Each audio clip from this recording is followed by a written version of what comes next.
All right. Welcome, everybody. I hope everybody was able to get something in their system. Obviously, you're at your house, so if you need to break away, go get lunch. We'll never know that you're gone. I hope you enjoy the rest of the afternoon as we start getting into the time period of when Lafayette is back in the United States. So our next speaker is Elizabeth Reese. Elizabeth is the author of Marquis de Lafayette Returns, a tour of America's national capital region, and is very involved in the American Friends of Life and of Lafayette Bicentennial Committee. So I want to welcome Elizabeth and thank you so much for being here today. We're excited to hear what you have to say. Thank you so much, Jason. Thank you for that lovely introduction and for everyone here at the Friends of the Cabildo for including me in this symposium. This is a real honor. I'm very excited to be speaking with all of you today about Lafayette's 1824-1825 tour of America. So Lafayette's national tour was a monumental moment in American history and a true cultural event. It was estimated that millions of Americans came out to greet him over the course of this 13-month tour. And during this time, Lafayette traveled to each of the 24 states. He traveled over 6,000 miles. He took part in hundreds of parades and ceremonies, and he was bestowed with countless toasts, honors, awards, and poems. In Alexandria, Virginia, which, full disclaimer, is where I am from, educator Benjamin Hallowell had gotten married shortly before Lafayette's visit to the city, and he took the time to pen a short poem about the Lafayette pandemonium. He wrote that each lover of liberty surely must get something in honor of Lafayette. There's a Lafayette watch chain and a Lafayette hat, a Lafayette this and a Lafayette that. But I wanted something as lasting as life, and I took to myself a Lafayette wife.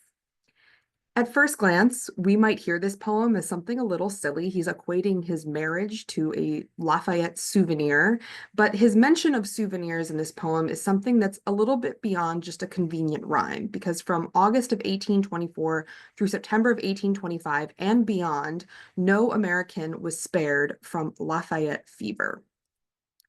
And when I began my research, the souvenirs that were produced in the wake of Lafayette's tour immediately came to the forefront. Because if you wanted something, if you wanted anything with Lafayette's face on it in the early 19th century, chances are you could get it. There were ribbons, pottery, plates, smoking pipes, gloves, snuff boxes, even Lafayette watch chains and Lafayette hats that Hallowell mentioned. You name it, Lafayette's face was slapped on it and sold.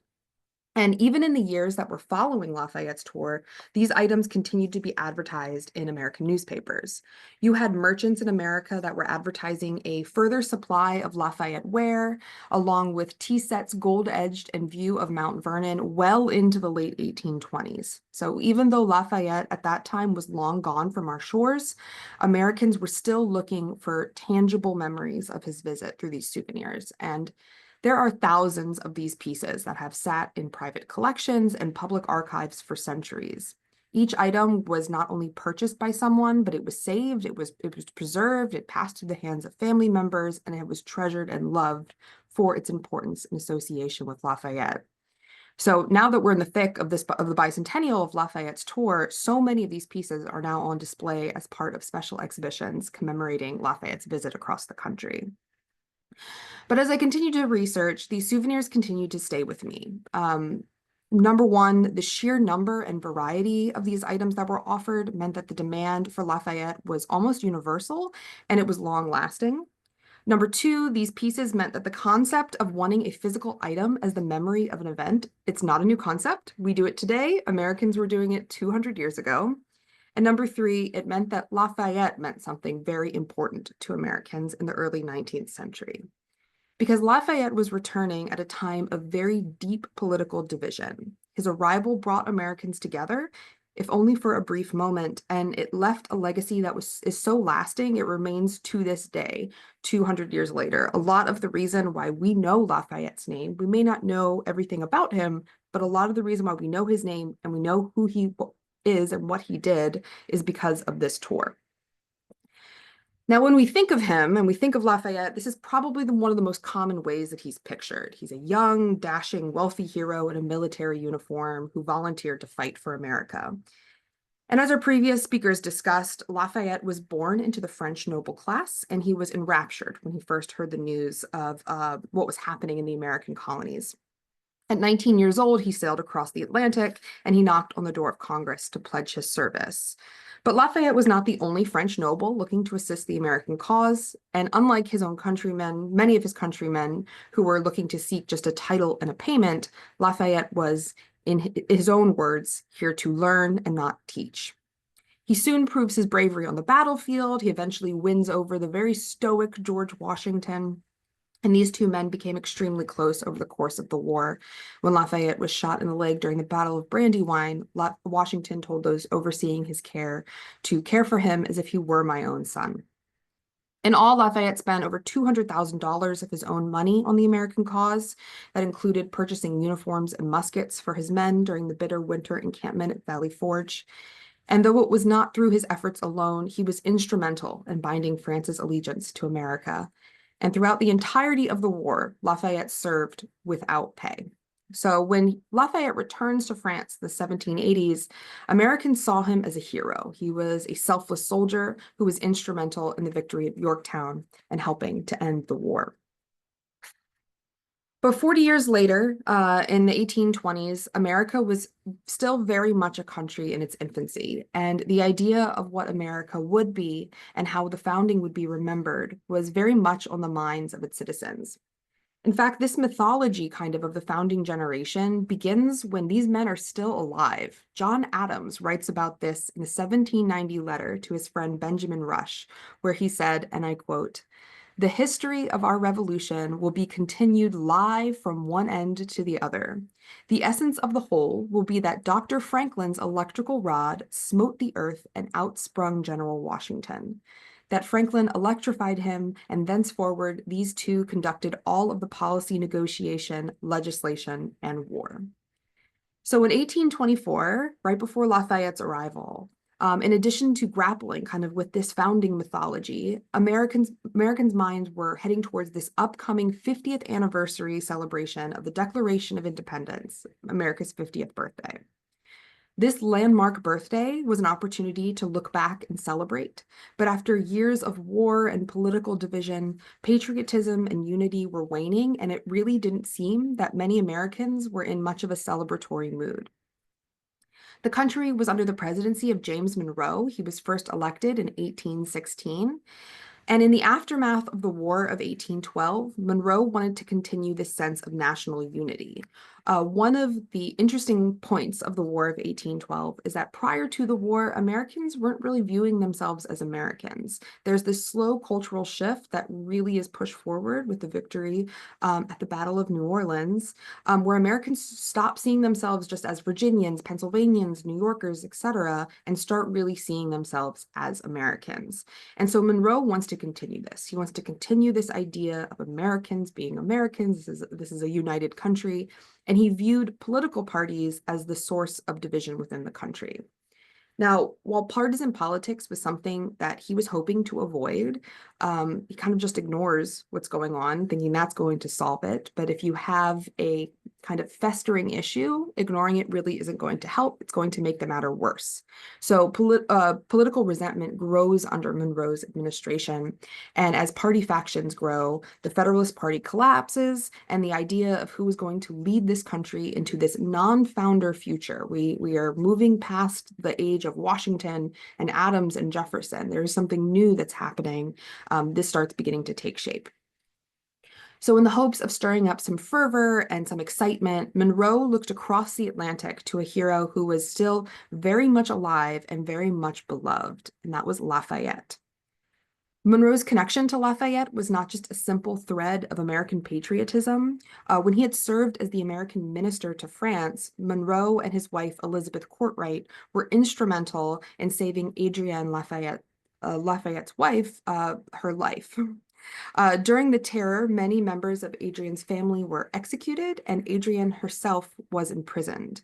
And the Monroes had worked with French officials to spare her life the day before she was scheduled to be execution. So that there is a history of friendship between these two men. But in 1824, Lafayette was the last surviving major general of the American Revolution, and he was one of the last links to George Washington, at least in a military sense. Lafayette was respected, he was revered, he was loved by Americans, and if invoking the memory of George Washington, the founding of the nation, and the Franco-American alliance could not bring the nation together, really what could? So in February of 1824, President Monroe writes to Lafayette and he invites him to America for a visit of celebration. And Lafayette agrees, and a plan is set into motion. Lafayette books passage on a ship. He arranges for his son, George Washington Lafayette, and his personal secretary, Auguste Levasseur, to travel with him. And it was on August 15th, 1824, when Lafayette once again stepped onto American soil upon his landing on Staten Island, New York. The very next day, he sails across New York Harbor to a reception at Castle Clinton, which is depicted here in this mid-19th century painting.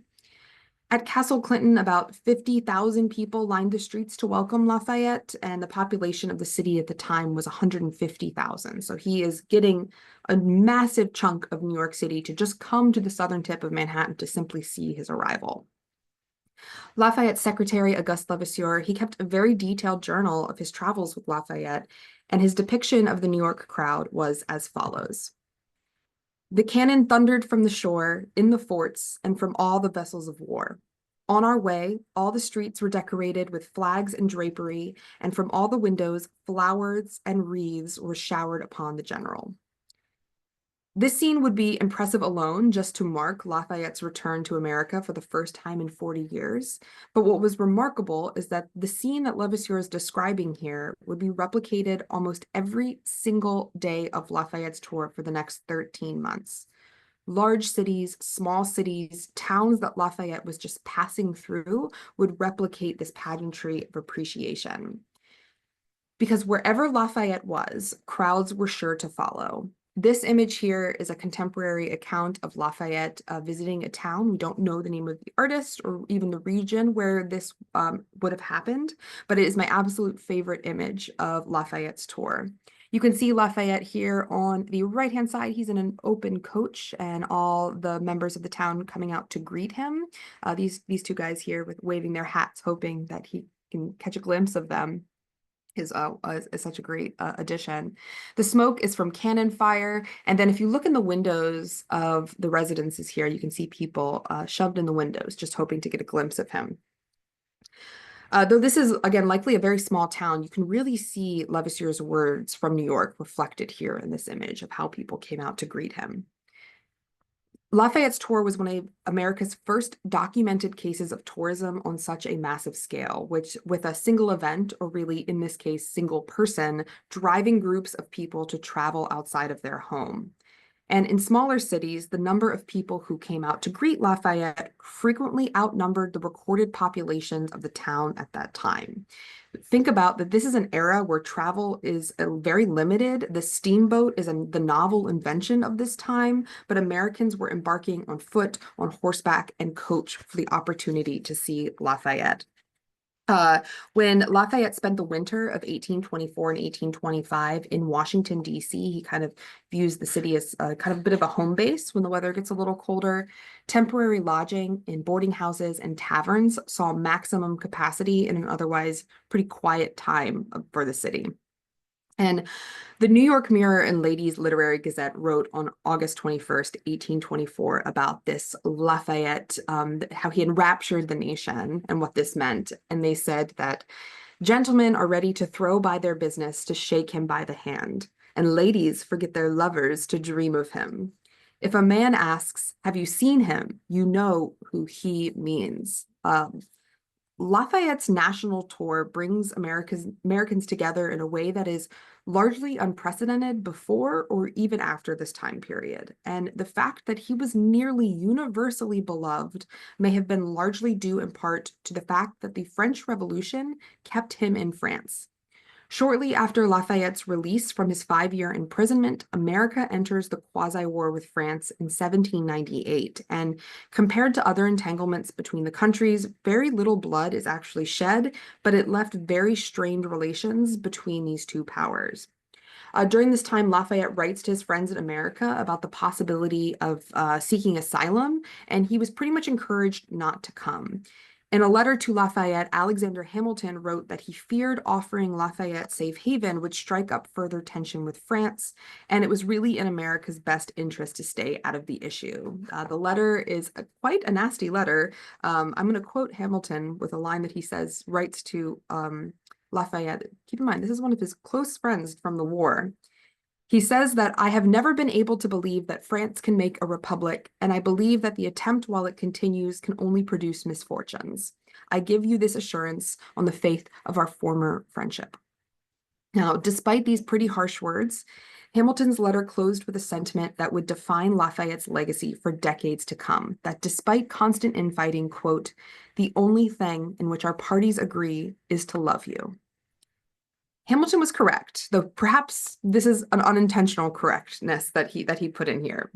Early American politics were bitterly torn apart by the Federalists and Democratic Republicans, and by remaining outside of the fray, Lafayette was never forced to choose a side, and therefore he remains this politically neutral figure even 40 years later when he returns back to America in 1824. Lafayette spent the time from August to September traveling throughout the Northeast. He visited New York, Boston, West Point, Philadelphia, Baltimore, and he celebrated the 47th anniversary of the Battle of Brandywine with French residents. He visited the Emma Willard School for Women and visited with President John Adams at his home, and also stopped at the African Free School in Lower Manhattan. He had a pretty packed itinerary for these 13 months. He is doing something, meeting people, commemorating events, visiting locations almost every single day of this tour. But he first arrived in the city of Washington on October 12th, and the city was only recently established. By 1824, less than 10,000 residents are calling Washington their home full time. And so the city that we know it today with its neoclassical structures was really far from reality. Right before he came to Washington, Lafayette was visiting the city of Baltimore. Baltimore was a city that was far more established. It was really an arts and cultural center of the country. It also had a very large French population. So after spending all this time in Baltimore and then heading down to Washington, which is very sparsely populated, it was a little bit of a shock. Auguste Lavoisier was largely unimpressed with Washington. He wrote upon his arrival that, drawn on a gigantic scale, the plan of Washington cannot be filled out for a century. But it's also important to keep in mind that Washington was a city that was devastated by the War of 1812. In August of 1814, the Capitol and the White House were burned by the British, and 10 years later, the city was still rebuilding. This image here is of the Capitol, as seen from the west front, which is the side that faces the National Mall, in 1824, around the time of Lafayette's arrival. And the Capitol looks a lot different than how we're used to seeing it today. The Capitol has expanded throughout the 19th century, but the building that Lafayette saw was a building that had to be completed in time for his arrival. The rotunda and the original dome of the Capitol that you see here were completed for Lafayette's visit. So if you visit the Capitol building, the floor that you're standing on in the rotunda is the same sandstone that Lafayette would have stood on 200 years ago. He enters the nation's capital in a large procession. He's greeted by members of the military and citizens of the city on the east side of the building. And while Washingtonians came out to see Lafayette, there was also a gift in turn for them. This portrait was done by the artist Ari Scheffer, and he gave it as a gift to Congress during Lafayette's tour. It was placed in the rotunda of the Capitol for the majority of Lafayette's entire visit, before it was later moved to the House chamber. Throughout the tour, Lafayette, understandably, he received overwhelming requests by artists to sit for portraits, but his time was incredibly limited and very, very few of these requests could be honored. Instead, artists would travel to Washington, D.C. to view the Scheffer portrait in lieu of having the ability to have the subject sit for them himself. So if you notice, many portraits of Lafayette from this era, many of the portraits that are on all those souvenirs I mentioned earlier, they all look vaguely like this painting. That's why, because the artists are using this painting as a base, and this becomes the image of Lafayette that Americans in the mid-19th century would most closely associate with him.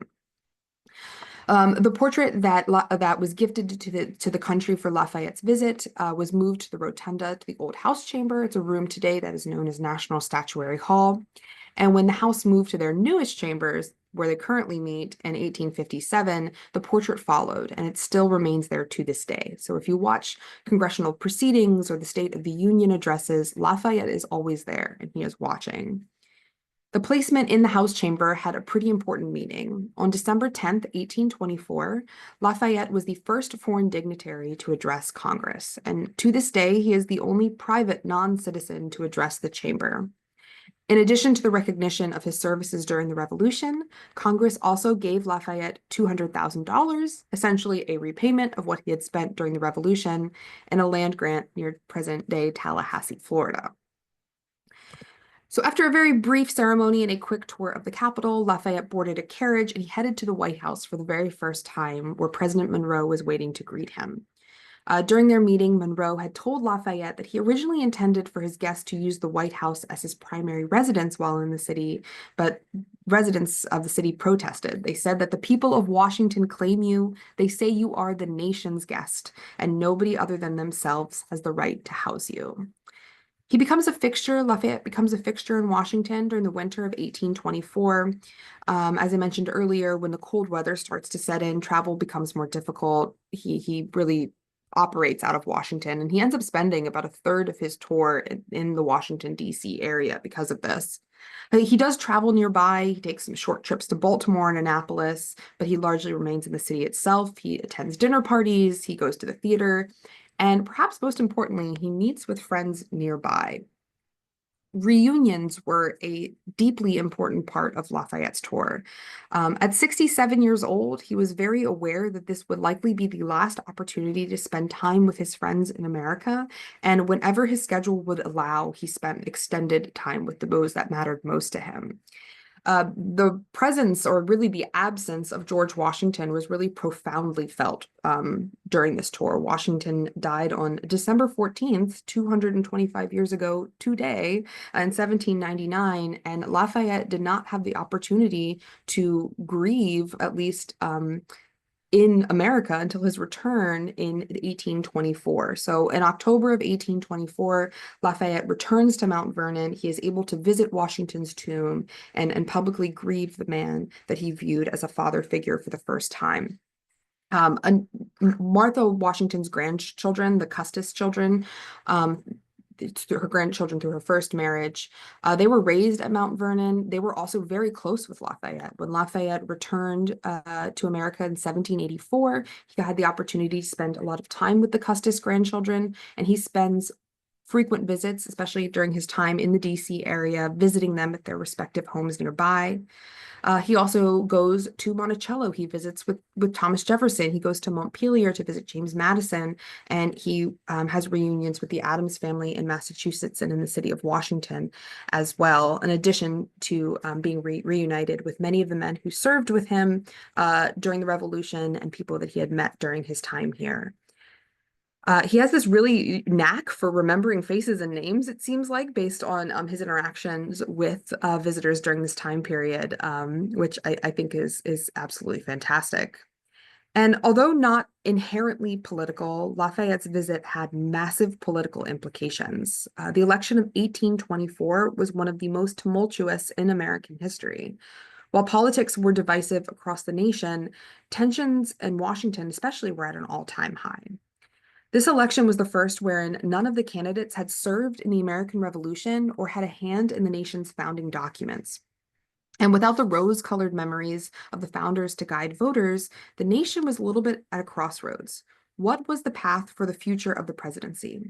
Was it reserved only for those connected to family names of the Revolution, or would America become a country where the common man, could be elected to the highest office? The race saw four primary candidates who had Andrew Jackson, John Quincy Adams, Henry Clay, and William Crawford. And the campaign was incredibly fractious, and no candidate had won enough electoral votes to claim victory, which forced the House of Representatives to select the next president. Jackson had secured the popular vote and held the majority of the electoral votes, which left the former general pretty confident that the House would select him. But instead, on February 9th, 1825, the House elected Adams as the sixth president. The choice really enraged Jackson supporters. They claimed that a corrupt bargain had taken place that was largely had been orchestrated by lobbying efforts of Kentucky Representative Henry Clay. Later, when Henry Clay accepted Adams' offer to be Secretary of State, which was then a pretty natural stepping stone to the presidency, it further outraged Jackson supporters. So the nation was deeply, deeply divided over this election. Lafayette was present in the House chamber on February 9th, 1825, when John Quincy Adams was elected the sixth president of the United States. And that evening, Monroe hosted a reception at the White House where Lafayette, John Quincy Adams, and Andrew Jackson were all in attendance. Lafayette was witness to the very first public moment that the new president-elect and the man that he had defeated had. When Jackson entered the reception, many guests wondered how these two men would interact. Jackson had a little bit of a reputation of kind of being a bit of a loose cannon, and to the delight or the chagrin of many, Jackson quickly made his way over to his opponent to clasp his hand in congratulations, and perhaps no one was more relieved than John Quincy Adams, who appeared profoundly moved by this gesture, as newspapers reported. Lafayette's arrival seemed to be a magic balm for what newspapers were calling the electoral zeal that enveloped the nation. He did not sway politics personally by publicly endorsing a candidate, although he did privately prefer Adams, but many people behaved simply when Lafayette was in the room. There were politicians who were engaged in screaming matches and fisticuffs in Congress the day before, then sitting side by side at Lafayette's table, raising a toast to him and the prosperity of America.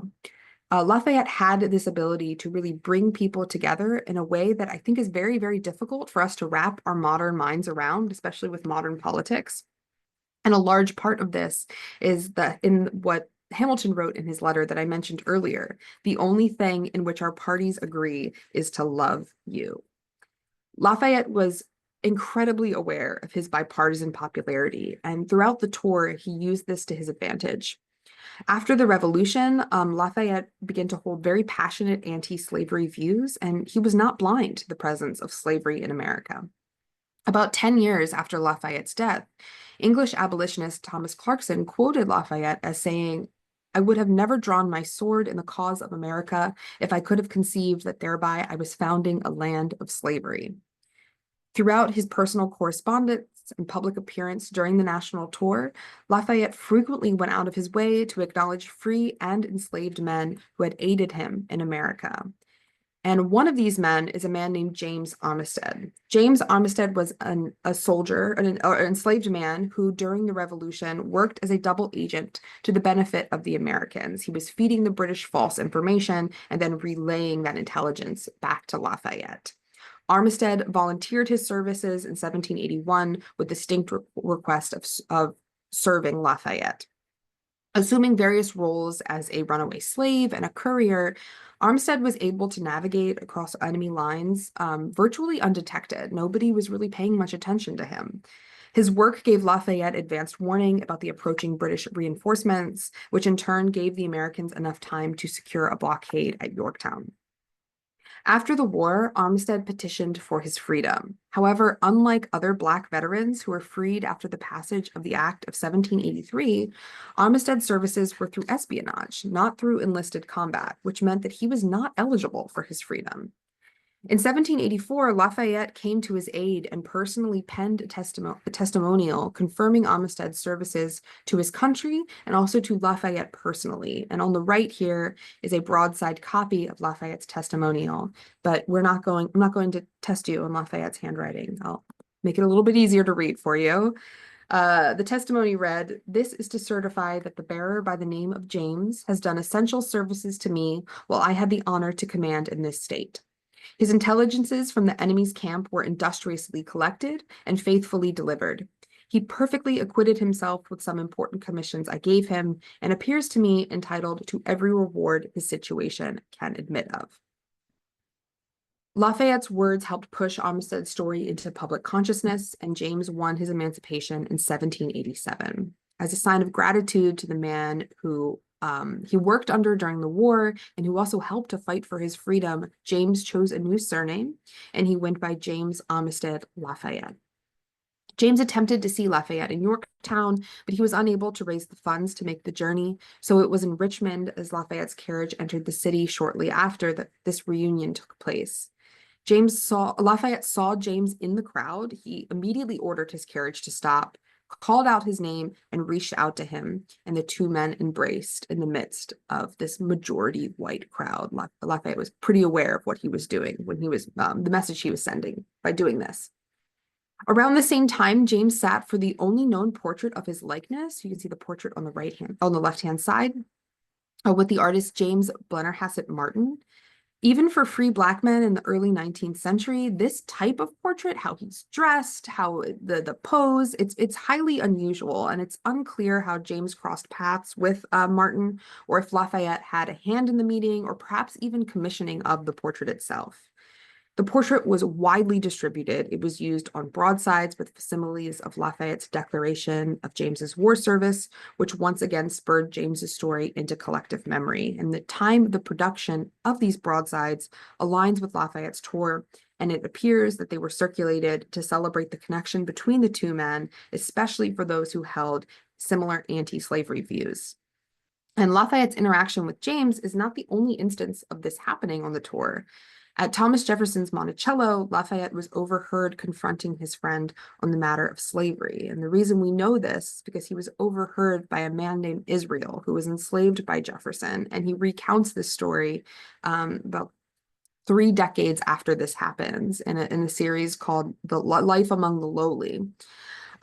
Israel recalled Lafayette's passion regarding emancipation, with Lafayette even pointedly reminding Jefferson that the revolution was a fight for, quote, a great and noble principle, the freedom of mankind.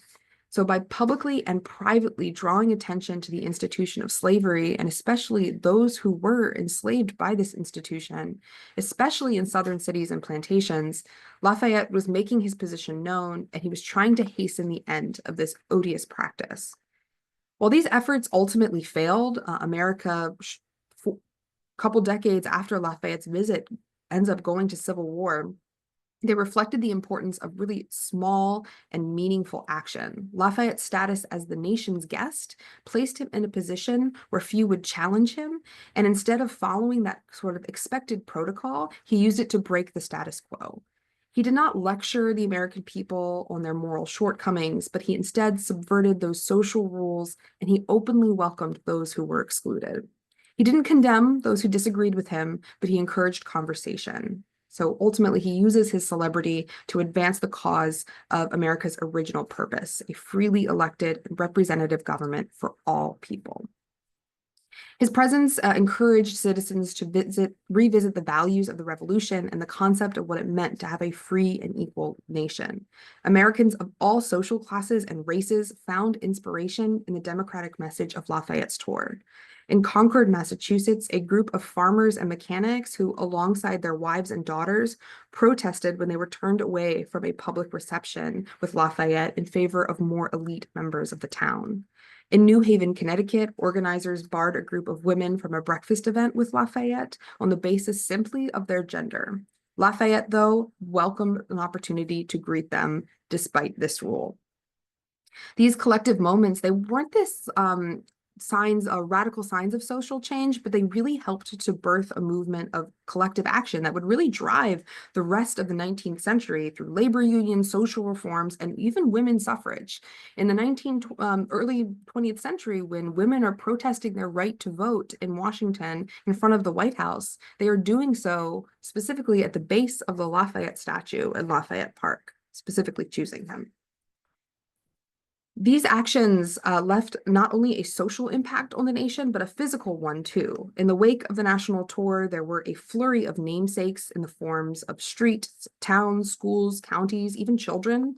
You see a spike in babies named Lafayette or Fayette right after Lafayette's tour. And for all the mutual love that between Lafayette and America that the tour left behind, it would take some time before Americans would formally honor him with citizenship. The states of Maryland and Virginia gave Lafayette honorary citizenship prior to the ratification of the Constitution, but Congress did not make necessary measures on a national level until 2002, when the joint resolution was signed by President George W. Bush in August of that year. Lafayette posthumously became only the sixth person to have that honor. And 200 years later, Lafayette still has the ability to draw crowds. I would argue your presence here on a Saturday afternoon, learning about him all day is certainly proof of that. Although he was not an American statesman, his selfless assistance during the war, alongside his relationship with George Washington, raised him to a status that very few achieved. However, unlike Washington, Lafayette really holds a quiet presence in American memory. His portrait is not on currency, his legacy is not a capital city bearing his name or a marble obelisk, but his accomplishments were still great. He was a major general in the Continental Army. He was a statesman who was motivated by the concepts of human liberty and equality, and he was an outspoken supporter of anti-slavery causes that inspired thousands. So as we are in this monumental bicentennial year, I think it becomes a little obvious that we might be missing a Lafayette-like figure these days. Someone who reaches across party lines and who's universally adored and welcomed. So as we spend the remainder of almost the entirety of 2025 celebrating Lafayette's value, his passion, and his celebrity, I urge each and every single person who is watching this today to reflect on this final question. How can those of us who are inspired by Lafayette's words and actions be the ones to continue his work today?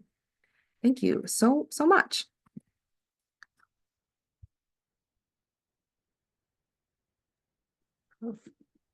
Perfect. Thank you. Sorry, Elizabeth. No worries. Having issues hitting the video and the audio button.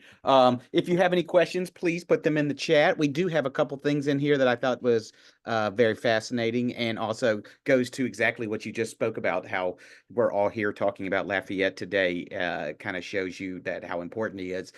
Aaron posted a link. He writes, "What's incredible is we have hundreds of these markers like this on his tour and his time in the US." And if you click the link, it leads to an article, I guess, that will eventually, I clicked on it and it talks about it. And then you can actually access all of the markers around the country, which is an amazing memorial for him and his time here. And he says, "I live in New Jersey, and here's the one for me right here in Montclair, New Jersey." So, which was the first town in the U.S. named for him. That's awesome. That is quite an honor Lafayette that you guys have. Township, I guess it's called, in New Jersey. Wonderful. Okay. All right. What time are we here? Amen to the last comment. Great lecture, and we're eager to learn more about Amistad. Yes, that was an interesting aspect right there that I did not expect to pop in there. So a really interesting aspect to that as well. All right, I think that will wrap this one up. What I'm gonna do is I'm gonna put everybody in the waiting room, and we'll see you in a couple minutes when we get with Alan Hoffman. And Elizabeth, thank you so much for doing this today. It was a great lecture and is a great way to start off our tour, which is the beginnings of we're now going to be starting to move into 1825. So thank you so much. Thank you. Thank you all.